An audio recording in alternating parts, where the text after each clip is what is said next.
Well, I'm Meredith Paulicivic, head coach at Ohio State. This is my 8th season. Excited to be here. Close bus ride for us. And we're very familiar with this facility because we come here all the time. Fantastic. That's my opening statement. I'm Heather Brink. I'm the head coach at the University of Nebraska. Want to thank the University of Michigan for putting on this event. The arena looks fantastic. We're excited to be in it tomorrow with the other teams here and obviously the other 8 teams that are still yet to go after us. And just looking forward to a good competition. Hello, I'm Jessa Hansen Parker. I'm the coach at University of Washington. This is my first season, and this is Washington's first time competing at Big Ten Championship. So really exciting for us, and super excited to be here. Anastasia, Candia, Rutgers. This is my 7th season back here at Michigan. Actually was here for my senior year, Big Ten, so it's full circle right now, but saw Ohio State and Nebraska at Big Fours, so adding Washington is going to be an exciting day. Awesome. I want to start today. The Big Ten is one of the only conferences that seeds the conference championship off of a win-loss record. So I want to hear your guys' thoughts going into this weekend, how you're preparing your student athletes, knowing that maybe the NQS doesn't match what session you're sitting in, but how are you best preparing your student athletes for a great night of competition tomorrow evening? Meredith. Why? Take it from the top, Meredith. Take it from the top. It's not great. I mean, listen, we're training hard and we're preparing to compete. It's postseason and we're all excited. The quad meets are always great. They're exciting for the fans. I love the new double dual format. So it's always exciting at the Big Ten championship time and postseason. So it's easy to get up for that and prepare for that. As far as the win-loss versus the NQS, this has been difficult because, with having 2 teams on a bye, that really changes what the win-loss could have looked like. And without sounding like a complainer, I'm pretty sure most people would agree my team had one of the most difficult seasons. So, but I'm not one to complain. Here we are. A lot of it was on us. We have a young team. We've had a very challenging year. But certainly there have been talks amongst the head coaches and even the new head coaches that are like, oh, I thought it was NQS, about switching to that in the future, which, really doesn't change, obviously, this year. So, it is what it is. That's a saying that I live by, and we're going to go out there and try to make sure that the judges remember us. We're going to try to put on a show. We know we're the 6th-ranked NQS team in the conference, and but with that, we also have a bunch of young kids that we have no idea what they're going to do when they get out there this weekend. So we're going to go out there and do what we do, and then we have to leave it to the hands of the judges. My message to the team has just really been control your controllables. At this point, as Meredith said, it is what it is. I think we, throughout the season, had a couple opportunities to capitalize on some things and kind of put ourselves in this position. But what we can control for this weekend is to do our job, to do our normal, to get up there and just kind of do what we've been doing all season. It starts with us hitting routines, minimizing landing deductions, and just then leaving it in the hands of the judges at that point, and just kind of enjoy our moment, because ultimately we are competing not just with these 4 teams, but all 12 teams, but additionally the entire country. And so if we can kind of leave tomorrow, leaving everything out on the floor with no regrets, kind of set the tone for the next 2 sessions, then I think we'll feel pretty accomplished. Yeah. Our message to the team has been finish fearless. Right now we're not just competing against teams in the country, or teams in the Big Ten, like you said, but teams all across the country. And we're just going to control what we can control. And, while our win-loss record hasn't been what we wanted, and our NQS right now can be improved, we're focusing on one person at a time, and our attitude and effort is absolutely in our control. And we want them to compete freely and with joy. We've been trying this last bit of the season to compete every time like it's our last. And so they're at their best when they're having fun and they're loving what they're doing. So keeping it light right now. Yeah, I think in QS and win losses, everybody knows that's an important factor, but I would say in our conversations, that's like not even the top 3 things that we always address. So, yeah, I second a lot of the things, controlling the controllables, but our main goal is to have fun, and that's when they do their best gymnastics.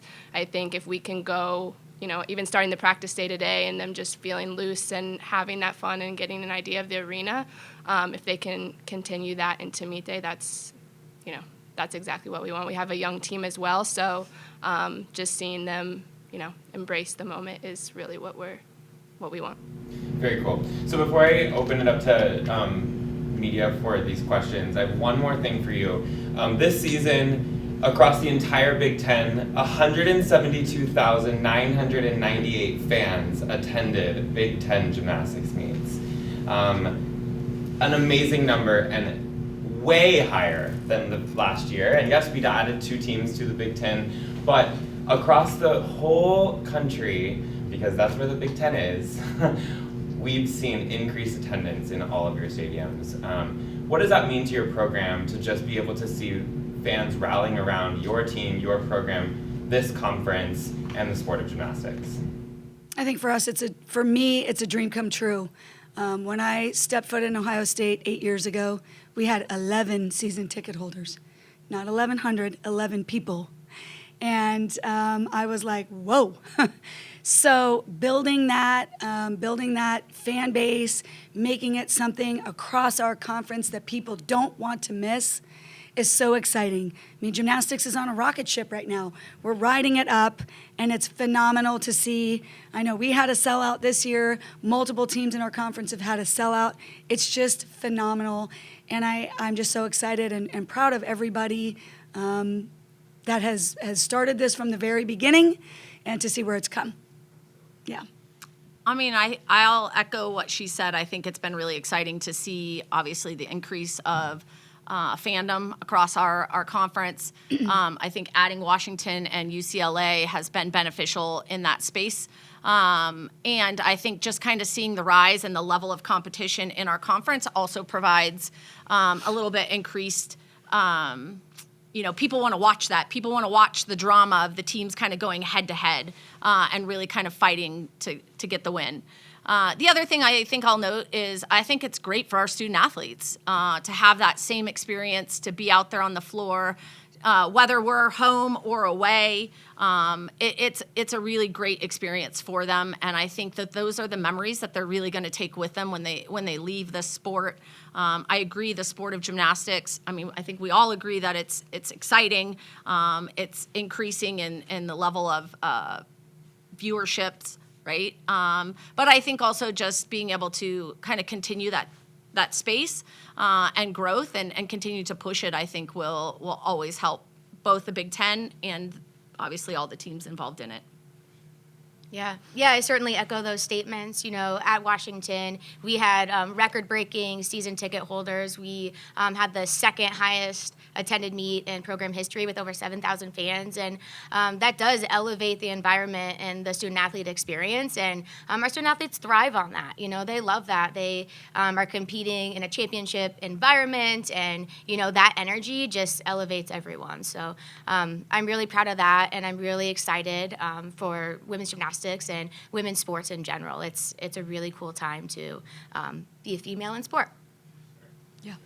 Yeah, I think the Big Ten just does a really great job of enhancing the experience for the student athlete. I think the fans are sensing the fun that we're having within our conference. It shows. I mean, even the camaraderie that each student athlete has within the conference and other teams, it just shows, and that gets people excited. So our team loves, seeing what other teams are doing and putting out there, and I think just because it's widespread across the conference, it makes it enjoyable for everybody involved. Absolutely. Open it up to the media. Dean, do you want to start? Yeah. First of all, I want to start with a thank you. I've been broadcasting for 30 years, and I love your accessibility all the time, every time we need you there for us, so thanks for that. Secondly, I was kind of moved, having been doing this for a while, by watching the seniors on all your teams, knowing that their incredible careers are finally coming to an end. You know, we had that COVID thing in there. Kind of just, if all of you could just address how you deal with your seniors managing their final weeks. You know, you've got the Big Tens and the regionals and the NCAAs. Well, we're excited. We have 2 coming back. So that was, we made an announcement at senior night, and trying to get them to fake the tears as they were coming out was not the best acting. So for us, it's kind of 50-50. We have 2 that are going to be done and 2 that are going to be staying. But I think day to day and trying to get them to not overthink, just continue doing what you're doing. It doesn't really set in until you're actually done. So to dwell on it, I think, is a mistake. Like, oh, it's my last this, or oh, it's my last that. I think we just say, take all your selfies like you normally do and keep staying in the moment, because it really won't hit you till, usually I feel like it's the next fall when it hits you. It's been a long time for me, but I do remember that first fall where I was like, I have nothing to do. This is so weird. So I think just kind of keeping them grounded. I think one thing that our school does really well is the minute they get to Ohio State, we're talking about their career. We're talking about the next chapter of their life. And we do a really good job helping them to get excited for the next chapter. And I think, you know, since I've been at Ohio State, 100% of our seniors have been placed after graduation, either in graduate school or in a job. So I think just them seeing the ones that have gone before them, it helps the mom heart to be, feel happy for them that they're so excited about the next chapter. And I think that helps them put their mind at ease that they're putting this one behind them and moving into the next one. Yeah. I'll say this senior class for me is really special. It's big. We have 8 seniors. Each one of them have kind of come to our program at different points in their career, but it was one of the first recruiting classes that I had a full part in, really, as a head coach. I think they've really allowed me an opportunity to grow alongside of them in my coaching role and in my own head coach growth. And that's really kind of grounded our relationship. And kind of being able to balance that.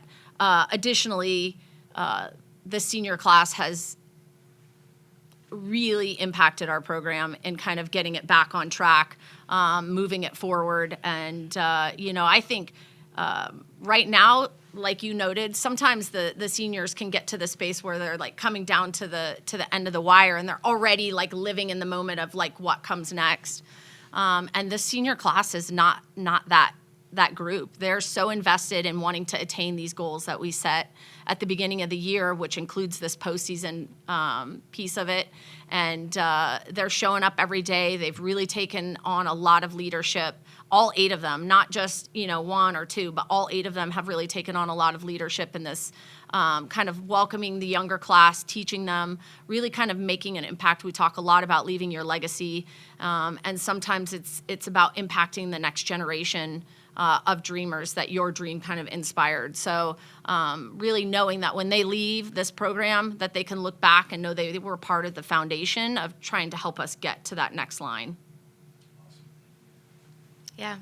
So we have 5 seniors, and we have 1 senior who is currently competing, and that's Taylor Rustin. She's a 5th year. So this is icing on the cake for her. It's her victory lap. And, speaking on her and her character is I'm so grateful for her leadership this season. She's been through the highest of highs with Washington, qualifying to the top 16, and then, some really challenging times during COVID, and I've been through 3 different coaching staffs. And so just all of her experience has been invaluable to our team, and she's been a rock on the competition floor, and also a great resource for me as well. And so she's poured her heart and soul into the program, and we want to send her off the best that we can. And, messaging to the team is we try to cherish every single moment. So you never know when each moment will be your last. And especially with 3 seniors that are on the sideline right now, everything's important. And, it's so important to be present and really cherish each moment that we have together as a team. Yeah. Yeah, we have 7 seniors this year, 3 fifth years, and then 1 returning. So kind of an array of experience that they have, but I think they've really embraced this year. This is our 50th season, so that Team 50 mentality and just the legacy and however they can contribute, they want to contribute. So if they're not able to do that in a lineup position, they're on the sidelines. They're the loudest cheers. Normally when you see them walking around campus, they're with a freshman, not their same class. So that's really great to see, and just the impact that they've made. I mean, it's easy at this point in the season to kind of just take a back seat when you start to, I mean, some of them started off in 4 or 3 events, and then it's kind of gotten to 2 or 1 just because their bodies are a little older. But they're still pushing in the gym. They're still leading the team. But yeah, they're definitely going to leave a lasting impact and are continuing that even through the end. So it's really exciting to see. Going back to the seating real quick, who decided that it would be win-loss? Was it something that you guys voted on, or how did that decision come? It was something that we voted on several years ago, I feel like, when we were in an opponent where you could see every single team. Now we're in this rotation. I think we kind of all felt like, well, we're not sure how do you determine, some other sports you determine, you know what I mean, the strength of schedule, but in gymnastics we don't really have the evaluators that determine at the forefront what makes it harder or what doesn't of a schedule. So I think we were like, well, let's see what happens this year and kind of how things play out, and then it gives us a good space to kind of collect data, request any changes we feel necessary, and be able to move forward. So it can possibly change in the future. It could. We hope so. Yeah. I don't know if I'm supposed to say that, but it was years ago, and we wanted the wins and the losses to matter, right? They matter in every other sport. well, it used to be, before that, it was the It big was all the fives, big right? fives. And it was Oh, the top yeah. 2 teams from each of the big fives, and that wasn't great either, right? So we've tried to do some different things within the conference and aligning, right? about that. Yeah. Yeah. And how we can best be able to make it Get the- exciting for yeah. our fans and make the regular season count. Correct. Yes, I forgot about Big Fives. Yeah, because then it came Sorry, down all didn't down to cut you off. No, it came down to 1 meet. So it was either NQS, and then it came down to the Big Fives. So we were trying to make it so that really the top 4 teams were there, and the 6 or whatever. But yeah, I mean, I think it's something that we are able to discuss. Like Heather said, last year we were sitting in our meeting and went, well, I guess let's just see how it goes this year, and then we can, make a decision next year. I certainly know which way I'm voting. For Meredith and Jessa, you guys have kind of been hit by the injury bug this season. How do you keep the team morale high when you've had so many injuries? Yeah. I can go. Go ahead. We celebrate everything. We celebrate the process. We have 11 new routines in the lineup this year, and it's an opportunity, right? So these student athletes have been given opportunities that they might not have had before, and so embracing the bumps in the road because they're going to be there. And every meet we've walked away with a career high. And so that should be celebrated, and then continue to grow and evolve. And looking at our program in the future, this will be a really good foundation because we're constantly building our depth. We started the season with 5 to 6 on each event. Now we're about 7, and so that automatically creates a little bit more competitiveness just within the lineup, and continuing to build so we can get to 10. Yeah, this has been a really challenging year for me. I think I've always prided my team on being one of the strongest and least taped up and least injured, but I told Dean sometimes the universe just doesn't care about that. And when it's, crazy things like jumping down off a rope or the old leap ankle roll that we've all seen 100 times, it's hard. It can get discouraging, right? But I think, like Jessa said, when the top dogs go down, it's opportunity for growth for not only the young athletes, it's opportunity for growth as a head coach and for my whole staff. You need to continue coaching your entire team. Never say never. Never say, well, this person won't compete. You never know. So I think we've always had that mentality that you coach everyone from top to bottom, and you're only as good as your weakest link. All those cliches that are so true. And I think for us, we we worked even harder to get the group bonded as a family so that you can celebrate all the little things. Somebody's first outing as a collegiate athlete, somebody's career high, and all of those things. So, it's not as difficult as you would think it is. I think the harder part is celebrating the outcomes, right? Like when you're used to winning all the time, how do you get used to this and that? And you have to shift your focus and regroup and refocus on what are the goals and what are you trying to do and how are you going to get there. So, and make it fun along the way. If the journey's not fun, it doesn't matter in the end. And I think that one thing that most college coaches can attest to is that working hard and having fun do not have to be mutually exclusive. I think that's the one thing that all the athletes see about college gymnastics is that you can have fun and you can work hard and grow. So, I noticed JJ Coleman was doing some light tumbling on the floor. Is there a possibility that she could maybe be back for regionals? Well, we won't know yet. We're starting to do some tumbling and see where we get. I mean, we certainly would love to have her out there. It's a huge floor routine for us. She's huge for us everywhere. And was just ready to go all around. But I day by day. That's all I can say is that we'll take it day by day. And then I guess one last for each of you. Who would you say is the unsung hero of your teams this season? For us right now, it's been Hallie Rourke. Unfortunately, she had a career-ending injury kind of at Big Fours, and I don't know why I pointed at you, just because we were This was there. our arena. It's okay. It wasn't my fault. I know it wasn't my fault. I didn't mean that in I any felt way. terrible too. Yes, no. I get it. She kind of had really it. put in a lot of hard work this season, really showed up consistent. She was kind of having her best path or best season, and so to kind of see her go down is always heart-wrenching. But I will say she hasn't skipped one day of practice. She's coming to the meet tomorrow. She just wants to be there and wants to enjoy the moments. And, that's something that everybody can rally around, knowing that she also put in the same hard work and commitment to kind of get the team to where they're at and contributed to that. This is a really hard one. So many. I would say two that probably don't get talked about enough, Caitlin McWilliams and then Olivia Opegard. They're competing 3 events. They've competed 3 events for us every single meet. And without them, we would not be able to do what we do. And not only are they great competitors and stepping up in ways that I don't think anyone predicted, but they're great for our team culture and our morale, and they're leaders. And so, like I said, we couldn't do it without them. I'm going to have to say our entire freshman class because they just compete like veterans. I mean, from day one, our lineups are young. I mean, bars, we have 4 out of the 6 as freshmen. We have 3 events with freshmen starting us off, which is a super hard position to be in. You have to be consistent, someone can rely on. So I think that just shows just the way they've come in and just attacked from day one.